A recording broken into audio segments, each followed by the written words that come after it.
Section 104. Narada then said, "This one is the charioteer of the name of Matali. He is besides a dear friend of Sakra. Pure in conduct, he hath an excellent disposition and possesses numerous virtues. Endued with strength of maid, he hath great energy and great might. He is the friend, counsellor, and charioteer of Sakra.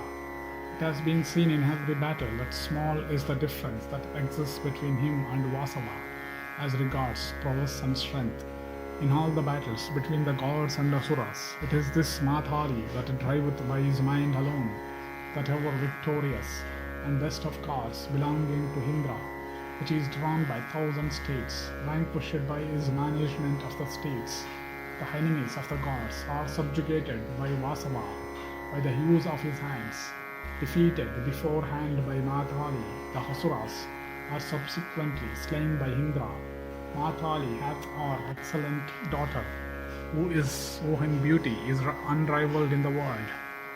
Truthful and possessed of every accomplishment, she is known by the name of Gunakesi.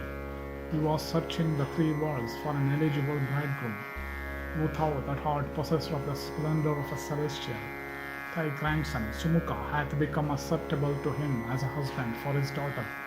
If, O best of serpents, his proposal be acceptable to thee, quickly make up thy mind, O Haryaka, to take his daughter in gift for thy grandson, as Lakshmi in Vishnu's house, or Swaha in that of Agni.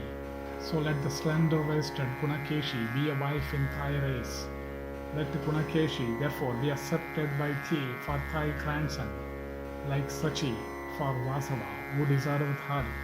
Although this youth hath lost his father, yet we choose him for his virtues, and for the respectability of Airavata, and thy own. Indeed, it is in consequence of Sumukha's merits, his disposition, purity, self-restraint, and other qualification, that Matali hath become himself desirous of giving away his daughter unto him. It behoveth thee, therefore, to honor Matali. Kanva continued, thus addressed by Narada. Aryaka, beholding his grandson elected as a bridegroom, and remembering the death of his son, was filled with delight and sorrow at the same time. And he then addressed Narada and said, How, O celestial Rishi, can I desire Gunakeshi for a daughter-in-law? It cannot be, O great Rishi, that thy words are not highly honored by me. For who is there that would not desire an alliance with the friend of Indra? I hesitate, however, O great Muni, in consequence of the instability of the very cause that would not make that alliance lasting. O thou of great effulgence, the author of this youth, viz. My son, hath been devoured by Gadura. We are afflicted with sorrow on that account. But worse still, O Lord, Vinata's son at the time of leaving these regions said, After a month I will devour this Sumukha also. Surely it will happen as he hath said, for we know with whom we have to deal. At these words, therefore, of Suparna we have become cheerless. Kanva continued. Matali then said on to Haryaka, I have formed a plan. This thy grandson is elected by me as my son-in-law. Let this Naga, then proceeding with me and Narada, come to the Lord of Heaven, the chief of the celestials, O best of Nagas.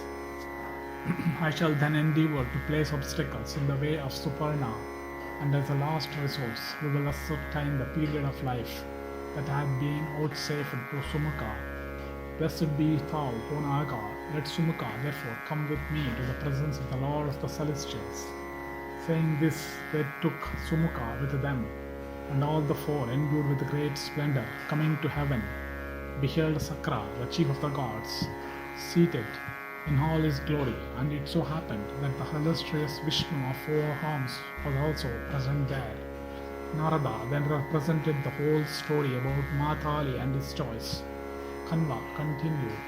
Hearing all that Narada said, Vishnu directed Purandara, the Lord of the universe, saying, Let Amrita be given to this youth, and let him be made immortal, like gods themselves. Let Matali and Narada and Sumukha, O Vasava, all attain their cherished wish through thy grace. Purandara, however, reflecting on the prowess of Vinata's son, said unto Vishnu, "Let Amrita be given unto him by thee." Thus addressed Vishnu, said, "Thou art the Lord of all immobile and immobile creatures. Who is there, O Lord, that would refuse a gift that may be made by thee?"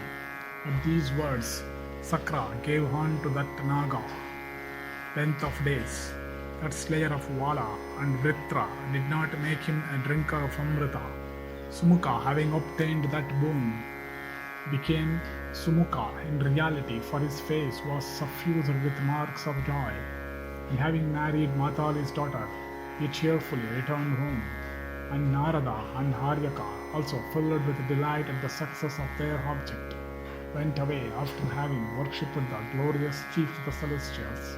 Thus ended section 104 in the Bhagavat Yana Parva of the Udyoga Parva.